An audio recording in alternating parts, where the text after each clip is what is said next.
Hello to everyone who's watching it live and to everyone who's watching the replay. My name is Andrea Thompson. I'm the founder and director of the Film Girl Film Festival. And we have a little bit of change for our usual routine because we are just with one filmmaker, Alicia Shenreese. And yes, so all eyes on you. No pressure, I'm sure. All eyes and focus.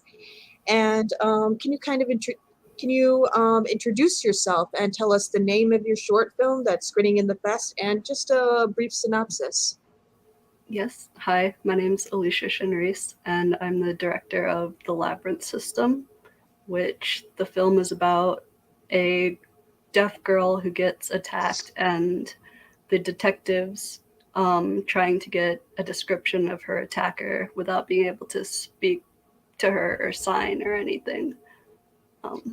Yes. Yes, it's quite an incredible, grisly, but ultimately quite empathetic short film.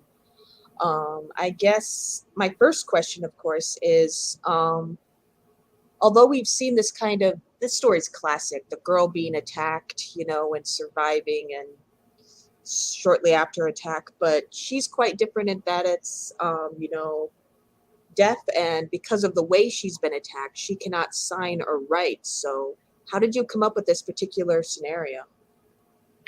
I think I started out wanting to make a film about a deaf character, and I wanted to keep the film silent because I wanted it to be from her perspective. Mm-hmm. So we decided to go with her having her arms cut off. So that, yes, it's pretty grisly. But so that we could keep it silent realistically without the audience wondering, like, why isn't she signing or writing or typing on something? So it was just to add the element of realism to it. Yes, yes, very much so. Like, and you very much keep her.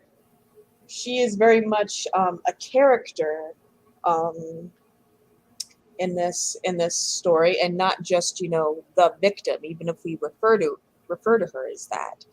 Mm. You mentioned like you keep it completely silent from her point of view. Would you mind sharing like the other steps you took to just like just keeping your central character, the victim, again, for lack of a better word, front and center?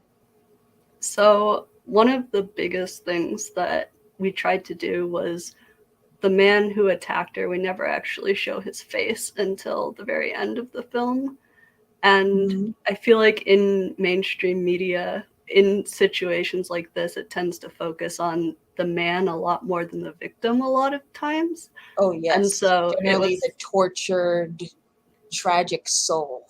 exactly. And so it was very much a conscious decision to just keep his face completely hidden the whole time. So he, while still being a character, like he's not the main focus of it because it really is her story. Hmm. Definitely, and yes, thank you for that because that's something I'm so sick of, and films still do quite frequently. Yes. Um, yeah, that's reason I didn't like Annette, but that's a whole other thing. And yes, her interactions with the police are also quite interesting. Like the male police officer is quite, frustrated. He almost gets angry with her for not being able to communicate, while the female police officer is quite warm and empathetic. And why did you decide to go that route? I think we did want to have the two officers kind of contrast each other a bit so that Mm-hmm. that added some conflict to it. And then we just, I think in this situation that she's being interviewed in, women tend to have a little bit more of a understanding reaction to that. And this isn't like Mm-hmm. generalizing. Obviously, there are great male detectives in these situations, but Mm-hmm. I think it's unfortunately fairly common that women are better in this situation than men are. Yeah, it's something I found too. Well, as you've noted, there are of course exceptions, and I guess my next question is, how did you decide to cast your central character? What was that casting process like? So we did go through we probably had almost 400 auditions for her. We went through a Wow. lot of people, a lot of really great actors, and I think it just came down. We wanted someone obviously who was expressive enough because she doesn't talk at all to see the emotions that she's feeling without her ever having to say something. And she spends so much of Hmm. the film just like sitting still that it's very, she had to have a very expressive face and use the space well was the thing that we looked for most while we were casting. And we were really lucky with the actress we got. She's great. She very much is. Like stories about deaf characters are becoming more common, as we've seen with the history-making win of Coda recently, which has sadly been overshadowed. Yes. Um, but what Unfortunately. made yes, and that's a whole other thing, obviously. But um, what made you decide to make a film about a deaf character? I'm deaf, so I wanted to make a Oh, film really? that had something to do with that because this is the first film I've made that had a deaf character, so it was a fun challenge to do it. That's yeah. I feel like I need to apologize for not doing my research more because No yes, I worries. wouldn't have guessed. Um, and that um, and that makes me want to ask a more personal question. You, like obviously I'm not appearing on camera. Would you mind discussing like how you can hear so well without being able to see my lips or my face? I have a cochlear implant, and Ah, then I have a little bit of hearing in one of my ears, which the earbuds help with. But yeah, I see. So yes, I explains quite a bit about your film actually. Um, was it, and of course I have to use my next question, I have to use the like qualifier female filmmaker, you know, because you're still a female director, not a director. mm-hmm. By the way, when I started the fest, how do you think this experience, I believe it would have been different if you had been a male director, but how do you think this experience would have been different if you decided to make this film and you hadn't been both a deaf woman yourself and you know a female filmmaker? um, I think the position that I'm in while making it let me kind of identify with this character a lot and be able to Mm-hmm. make her a really empathetic character and making sure that the film didn't become like exploitative like it definitely had the possibility of being had it been Oh, under the wrong oh yes. direction. um, but I think being a deaf woman filmmaker just let me really, and because I wrote it too, it let me get into her headspace a lot and make sure that this was accurate and a hopefully a good representation of what a similar situation would be like. Obviously, it's fairly dramatized, but yeah. Mm-hmm. Most definitely, yes. And that brings me to another question because you make sure to show her at a time in her life when she wasn't, again, for lack of a better word, the victim of this violence. Um, like you show her as a child and such. Um, like was it difficult casting this child actress in that kind of role with these kind of topics? Yes, it was definitely that was the hardest role to cast just because finding um, a child actor who could have that emotional range that we needed or the seriousness of the role. Um, Again, we were super lucky to find the actress that we did, a very talented little girl. But I think also that was an added challenge while making the film was just working with such a she was 6 when we did it, so working with such a small child in such a serious environment meant that we had Mm-hmm. to keep the set very light and happy all the time and child friendly, even though the film is definitely not. Yeah, I, yeah, definitely. You mentioned you kept the mood happy and friendly. Was that like the general mood on set, despite the grisly story you were telling?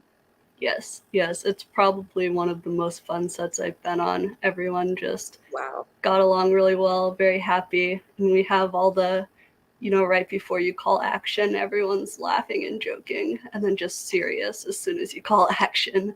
But then it turns right back off as soon as you call cut. So it was just, and I think that was really important because it had the possibility of being so depressing on set. Mm-hmm. That it was really important to me to make sure that everyone was having a good time. Definitely. And yeah, did any of your like character actors or you kind of really struggle just with the nature of the story you were telling, or was it pretty much just all they managed to keep things light, as you mentioned? Because it's a very, yeah. Yeah, I think overall, I think everyone did a pretty good job of keeping things light and not um, letting it affect them too much. And a lot of people that were on set are friends outside of set and knew each other already, so that helped a lot Mhm. too. Um, but we did have quite a few new faces on set who just happened to fit in really well with the group that we had. And um, I try to make sure that everyone's, like I said, comfortable and happy. And we had rehearsals to make sure that everyone was comfortable with each other and the Mhm. material and everything. Hmm. You say the material, and I'm almost afraid to ask this next question. Like, did anything in particular inspire you to tell this story? Like, any inspiration to? Yes, it was based on a true story Ugh. that happened in the 70s, I believe. But that was the inspiration for it, for sure. And then we added the deaf aspect and some other things to it. But yes. Oof, my goodness. Yes, yeah, because you also wrote. Yes. Yeah, and you've also written and directed quite a few short films before this. Mm. Um, did like how do you like this isn't typically a story that most directors start out telling, so for their first time. So how do you think your previous writing and directing experience like kind of prepared you to tell this very intense story? Um, yeah, I think the biggest perk of having had past experience was that I was able to be like aware of how people were feeling and keeping it from becoming very depressing and brooding. And um, it could have been a very heavy mood very quickly. And so I think having had the experience I have working with a large group of people, I was able to have some of that like one-on-one interactions and just check in with people and make sure that Mm-hmm. I could run the set well and efficiently, but also prioritizing my crew and actors as people and not just as their jobs was really important to me. Mm, excellent, definitely. Was there any kind of like on-set therapist, or did No, everyone we just pretty didn't have much, that. yeah, fair, Yeah. fair enough. Yeah, it doesn't seem like it was that needed either. Hmm. Yeah, I think everyone had a pretty good time. Um, yeah, this might be too open-ended of a question, but when has that ever stopped an interviewer? Um, the editing is also quite superb on this movie, and it's very intricately edited with occasional flashbacks and her face and the close-ups of the detective, and you can just feel their the frustration, the empathy, etc. So, what was the editing process on this one like for you? It was I'd say it was as far as my short films go, it was the longest editing process that I've had. Um, and Mm-hmm. having it be silent was a big challenge in editing because you can't have like dialogue happening over a shot of something else, that if someone was saying something or if someone was holding up a note that said something, like the camera has to be on them. And so editing the conversations like that without letting it get stagnant or feeling like a back and forth was definitely a really big challenge. But overall, I think it was fun to edit, and while it did take a long time, the special effects with like the arms getting cut off and a few other shots took the most time. But overall, it went well, and I'm happy with it. Oh, sorry. And environment, I noticed, also plays such a big role. The fact that freezing snow, which is big in this movie. And you also go to school in Minnesota, correct? Yes.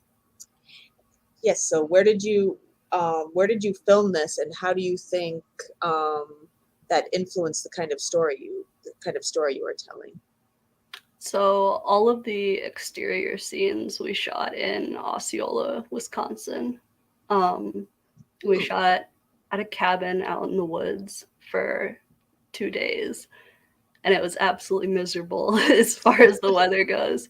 I think it was like 10 degrees below freezing, and we were out there for like 14 hours a day. It was snowing, and there was no sun, and so it was definitely super hard as far as environmental things go. And I don't know how soon I'll be shooting in the snow again in January in northern Wisconsin. But no, overall, I think the location does add a lot to the story and the, like you said, the environment. And I think if it had been sunny or if there had been, green grass or whatever, it would have taken away from the mood that we were going for. So. Luckily, you reside in the Midwest, though. Yes. Where it's overcast. Why that particular location though in northern Wisconsin? We just happened to have access to a really good cabin there that we shot a good portion of the film inside the cabin, and then all the exterior stuff was in the same vicinity as the cabin, so we didn't have to switch locations. So it wound up just being very time efficient and cost effective to shoot up there for a couple days. Yeah, so glad that this story could be told. And speaking of that, you mentioned that a big concern for you was that she wouldn't be like fetishized as the victim, and she would be the focus on it. So did you probably consciously like set out to tell a story about violence that was different than many of the stories you'd seen? Were there any particular inspirations for this story?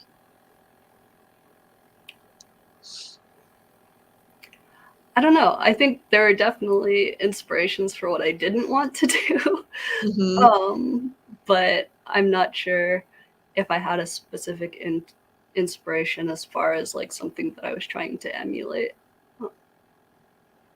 So you don't think, did any film or in particular like inspire you while you were writing or editing, or?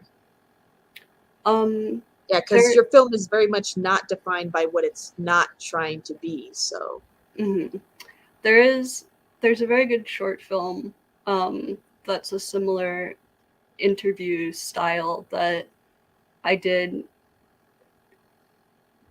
not reference, but I did like study a lot as I was writing, and they just did the way they did the back and forths between like flashbacks and interviews, and the way they edited it together was just so well done that it definitely helped a lot when I was trying to structure it. And keeping it's just with flashbacks and other locations and the interviews, like just the structuring it was probably the most difficult part. So that film did help a lot with that. Well, that's a good segue into my next question. I already mentioned that you are quite prolific. So, how do you think you're gonna think of this film as compared to your other films? Do you think you're gonna remember it as your most difficult, the most fun, or at this point? I'll definitely remember it as the coldest film that I've done. But no, I think it probably is the best film I've done. And Mm, so I'll definitely remember it as that. And it had so many unique challenges to it that I definitely am the better for. So it's definitely a film that I think I will remember as my career continues. yeah, I can definitely see that. And on your career continuing, like I said, I haven't watched the films in your other filmography, but do you have a particular genre that you are drawn to? I tend to do fairly heavy dramas. Mm-hmm. They usually revolve around some type of social issue, or yeah, some type of like current social issue that's happening. And they tend to be dramatic. They usually tend to be fairly dialogue driven, which was another reason this was an interesting experiment, was because of the fact that it didn't have any dialogue. But So this was definitely you definitely want to challenge yourself with this one, it seems. yes. And of course, the inevitable question: do you think you've faced any difficulties like making films so far in your career simply due to the fact that you're not a guy, gender, Yeah. or any other, or because of your deafness? Have people made it more difficult? Yeah, I think it's definitely harder to be taken seriously. It's harder to get opportunities. It's harder Hmm. to get people to want to work with you, especially as a director. I've had problems. It's usually older men who Ugh. don't want to take me like seriously as a director or respect the fact that I am the director and Mhm. not only am I the director, that I wrote it and like I know my characters and I know what should be Mhm. happening. But I think because I'm a young woman, it especially it that's the most difficult thing, is just being taken seriously as a professional and not as like a kid that's on set. Yeah, I got that sense, but God, I still hate it when I hear it from younger directors because clearly things aren't changing fast enough. Yeah. In your opinion, is that bias very conscious, or is it mostly like unconscious? Do you think? I think it's pretty unconscious. Hmm. Yeah, I don't think like some of the people who I've had issues with, I know are, they're not mean people. They just Hmm. have preconceived notions of what like a authority figure would be, or what like a successful and or like career oriented person should look like, or the fact that you don't necessarily need to have like 5 decades of experience to make a good film. Hmm. um yeah. Hmm. That makes me curious because I previously mentioned that you are still in school. When do you graduate? This summer. Oh, wow. And would you mind sharing any plans you have post I'll graduation? be going to grad school eventually. I'm taking a year off Ah, to for some personal reasons, and then I'll be going to grad school. rooting for you. Rooting for you. Thank Hmm, you. oh, and that just makes me curious. Personal question: do you think you'll still be in grad school in Minnesota or elsewhere? Probably elsewhere. Ah, yeah, I can also see that too. Yes. Hmm. Well, thank you so much for joining me. We're coming up on about half hour speaking, so we've already talked about your future school plans. I was curious as to if there are any upcoming projects you want to shout out. I am working on the script for a feature right now that will go into production in the next year or two. So that is my next project that I'm looking forward to, and I hope it turns out well. Same. Is that going to be your first or second feature, or have I done my research Second. wrong once again? Second. Well, congratulations. Fingers crossed. You can't see, but please take Thank my you. word for it. And once again, thank you so much for joining me and for being a part of the festival this year. Yes, thank you for having me. It's been great. Thank you. Pleasure. Night.